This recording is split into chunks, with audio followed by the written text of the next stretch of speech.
Bonjour, c'est Maëva du Centre national du droit du travail. Aujourd'hui, nous allons voir les éléments les plus importants de la convention collective des transports publics urbains.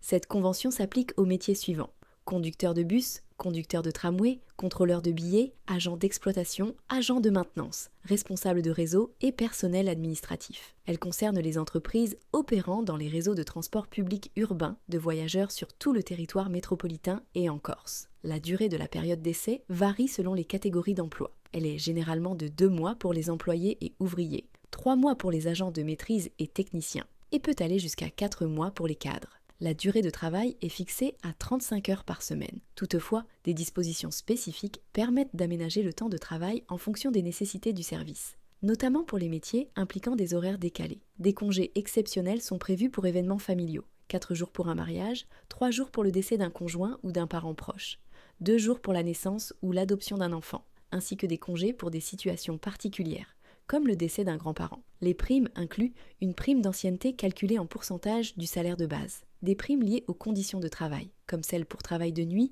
ou le dimanche, ainsi que des gratifications annuelles ou exceptionnelles selon les accords locaux. Les grilles de classification sont structurées selon les niveaux de qualification et de responsabilité. Chaque niveau correspond à un coefficient qui détermine le salaire minimum applicable. Le système prend en compte la technicité, l'autonomie et les conditions spécifiques liées à chaque poste dans le transport urbain. Pour commander votre convention collective à jour, vous pouvez vous connecter sur le site du Centre national du droit du travail. Merci et à bientôt.